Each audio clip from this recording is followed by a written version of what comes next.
அஸ்ஸலாமு அலைக்கும் வரஹ்மத்துல்லாஹி வபரகாத்துஹு. அன்பார்ந்த அனைத்து உறவுகளுக்கும் இனிய மாலை வணக்கம், இரவு வணக்கம். கட்டார் நாட்டில் ராஸ் லீஃபான் கேஸ் உற்பத்தி தொழிற்சாலையில் நடந்த மிகப்பெரிய வெடிப்பு சம்பவம். நேற்றைய தினம் தோஹா ராஸ் லீஃபான் கேஸ் சுத்திகரிப்பு நிலையத்தில் ஏற்பட்ட வெடிப்பு சம்பவத்தில் காலையில் நம்ம செய்தி போட்டிருந்தோம். கிட்டத்தட்ட 16 பேருக்கும் மேலே காணாமல் போயிருந்தாங்க, 18 பேருக்கும் மேலே காணாமல் போயிருந்தாங்க அப்படின்ற மாதிரியான ஒரு செய்தி நம்ம வெளியிட்டிருந்தோம். நிறைய பேர் பார்த்துருப்பீங்க. 54 பேர் காயமடைந்து 18 பேர் ஸ்டில் மிஸ்ஸிங் அப்படின்ற மாதிரி நம்ம செய்தி போட்டிருந்தோம். இப்போதைக்கு உத்தியோகபூர்வ தகவலை வெளியிட்டிருக்கிறாங்க கத்தாருடைய உள்துறை அமைச்சகம். 15 பேர் உயிரிழந்ததாகவும் 66 பேர் தற்போதைய சூழலில் காயமடைந்திருக்கிறதாகவும் அதிதீவிர சிகிச்சையில் காயமடைந்த அனைவரும் அனுமதிக்கப்பட்டிருக்கிறதாகவும் தெரிவிச்சிருக்கிறாங்க. மரணங்கள் அதிகரிக்க வாய்ப்பு இருக்குது அப்படின்ற மாதிரியும் தெரிவிச்சிருக்கிறாங்க. இந்நாளில்லாஹி வ இன்னா இலைஹி ராஜிஊன். இறந்த அனைவருக்கும் எங்களுடைய ஆழ்ந்த அனுதாபங்கள். அதே மாதிரி தீக்காயம் பெற்ற அனைவருமே விரைவில் குணமடைய எங்களுடைய பிரார்த்தனைகள். உண்மையிலேயே மிகவும் வேதனையாக இருக்குது. யுத்தம் நடந்த நேரத்தில் கூட இந்த அளவுக்கு ஒரு வெடிப்பு சம்பவமோ பாதிப்பு ஏற்படலை. ஆனால் கடைசியில் இப்படி தொழிற்சாலை மறுபடியும் அவங்க ஆரம்பிச்சு இதுதான் கேஸ் உற்பத்திகள் ஆரம்பிச்சு இப்போ தான் ரன் பண்ணிட்டு இருக்கக்கூடிய இந்த நேரத்தில் இந்த மாதிரி ஒரு சம்பவம் மிகவும் வேதனையாக இருக்குது.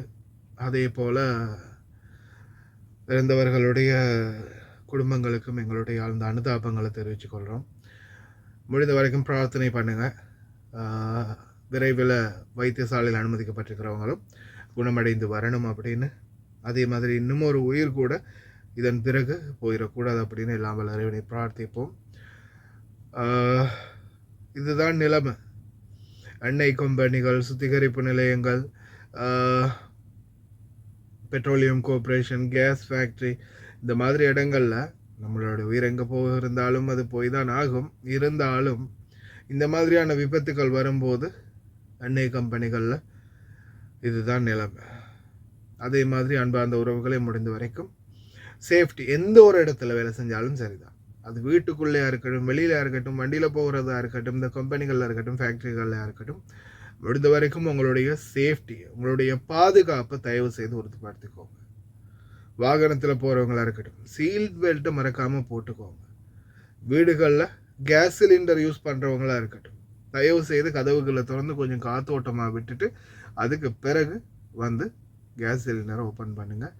கேஸ் அடுப்பை பற்ற வைங்க. எல்லாத்துலேயுமே ஆபத்து இருக்குது. அதனால் தயவு செய்து ரொம்ப கவனம். பிரார்த்தனை பண்ணுவோம். I find myself today having to do something I have always hoped will never happen, and that is to announce the tragic loss of 13 lives of our people who hold Indian and Pakistani nationalities.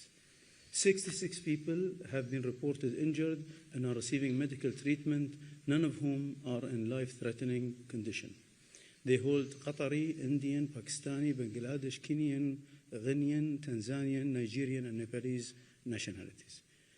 We extend our heartfelt condolences to the families, friends, and colleagues of those who lost their lives, and our praise for the swift recovery of those injured. Various Qatar Energy teams are currently providing